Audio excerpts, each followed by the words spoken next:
I teach because it actually makes me feel alive. It gives me something that really is invigorating. And while this is about me in many respects, of course, that comes from engaging with students and seeing, firstly, how passionate some are when they come to me with stories about something that they saw that I hadn't even covered in class. And that gets me really excited because it shows how much they care.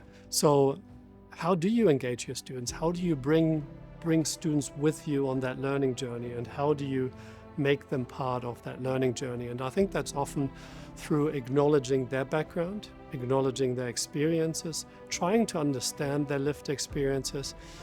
And it is also about trying to think outside the box, so not being afraid of doing things differently. Yeah, when I start looking at the course structure, I'm always really mindful of bridging theory and practice. So the way I try and bridge this gap is not just by things I do in class, but it's also taking students into the field.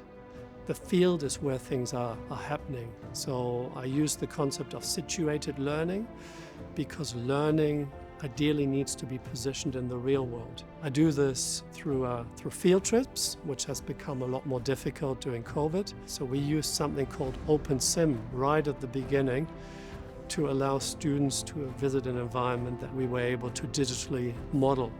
Since then, this has evolved so much, and we don't even need to do much to drive this development. It's evolving around us.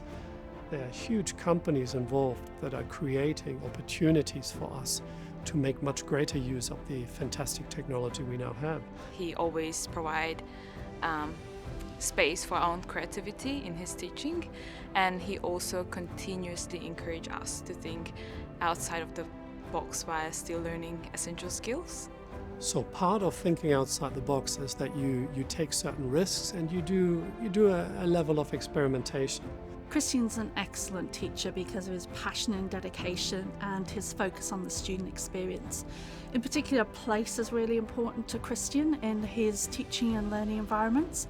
And so that's both in the classroom and making it a welcoming place for a diversity of students, but also bringing his subject into the classroom. So I can think of examples in courses where, as a tourism lecturer, he is sharing examples from around the world, and he uses music and Google Earth and other ways to actually really give students the opportunity to experience the culture and environment of that particular location that he's talking about in his teaching. And then we've seen that also extend into how he uses digital technology, particularly the development of VR or virtual field trips to Fiji and Peru, where students can travel and meet with community members through the VR and field trip, and really experiencing what communities are understanding and feeling about tourists in their community, and then actually take steps to think about how that impacts on those destinations and their management. Small things like having fair trade tea and coffee available for all the students, having music when they arrive into the classroom, and also working to get some really cool guest speakers in from across New Zealand to speak about their sustainability journeys and make it really relevant for the students. I always seek feedback from students, so I get a sense of what works and what doesn't work. I always have a mid-course feedback session, so I still have enough time to make adjustments after students have had an opportunity to get a feel for the course, how I do things.